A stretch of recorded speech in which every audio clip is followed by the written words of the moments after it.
ಖರ್ಗೆ ಅವ್ರನ್ನ ನೀವು ಎಲ್ಲೂ ಭೇಟಿ ಮಾಡಿದಾಗ ಚರ್ಚೆ ಮಾಡ್ತಾರೆ? ಸಿ, ನಾನು ಮೊನ್ನೆ ತಾನೇ ಡೆಲ್ಲಿಲಿ ಹೋಗಿ ಭೇಟಿ ಮಾಡ್ಕೊಂಡಿದ್ದೀನಿ.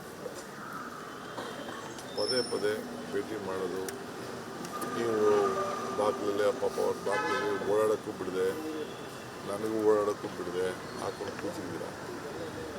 ಡಿ ಕೆ ಬಂದರು, ಡಿ ಕೆ ಹೋದರು, ಕಾಫಿ ಕುಡಿದ್ರು, ತಿಂಡಿ ತಿಂದರು ಅಂತ 40 ನಿಮಿಷ ಮಾತಾಡಿದ್ರು, 50 ನಿಮಿಷ ಮಾತಾಡಿದ್ರು. ಸುಮ್ಮನೆ ನೀವು ಪಾಪ ಎಲ್ಲರಿಗೂ ಟೆನ್ಷನ್ ಕೊಡ್ತೀರ. ನಿಮ್ಮದೇ ಜಾಸ್ತಿ ಟೆನ್ಷನ್ ಆಗಿದೆ ಎಲ್ಲರಿಗೂ. ನಮ್ಗೆ ಟೆನ್ಷನ್ ಇಲ್ಲ, ನೀವೇ ಟೆನ್ಷನ್ ಎಲ್ಲರಿಗೂ ಮಾಡ್ತೀವಿ. ಸಂದರ್ಭ ಇತ್ತು ಅಂತಂದರೆ ನಾನು ಹೋಗಿ ಅವ್ರನ್ನ ಭೇಟಿ ಮಾಡ್ತೀನಿ. ದೆಹಲಿಗೆ ಹೋಗಿ ಬರ್ತೀನಿ, ಏನಾದರೂ ಕೇಳ್ತೀನಿ. ಸುಮ್ಮನೆ ತೊಂದರೆ ಕೊಡ್ಬೇಡ ಅಂತ. ಕೆಲವರು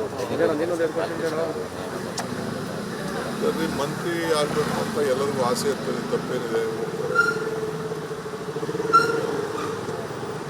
ನಾವು ಯಾರಿಗೆ ಬೇಡ, ಮುಖ್ಯಮಂತ್ರಿ ಹೇಳಿದ್ರೆ ನಾವು ಯಾರಿಗೆ ನಾವು ಸರ್ ಡೆಲ್ಲಿಗೆ ಹೋಗೋದನ್ನ ನಾವು ಬೇಡ ಅಂತಿದ್ದೆ. ದೇವಳಿ ಅಂತಂದರೆ ನಮ್ಮ ಲೀಡ್ರ್ ಪಡೆಯಕ್ಕೆ ಒಂದು ದೇವಸ್ಥಾನ ಐತೆ, ನೋಡಿ ಅವರು ಭವಿಷ್ಯ ನಿರ್ಮಾಣ ಮಾಡಬೇಕು.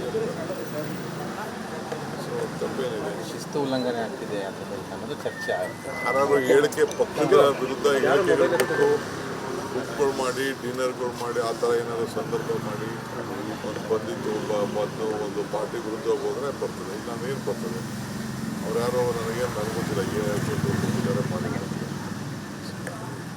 ಎಕ್ಸ್ಪ್ಯಾನ್ಷನ್ ಮಾಡ್ತೀವಿ ಅಂತ ಹೇಳ್ದಕ್ಕೆ ಅವ್ರು ಹೋಗಿದ್ದಾರೆ. ನಮಗೊಂದು ಚಾನ್ಸ್ ಸಿಗ್ತದೆ.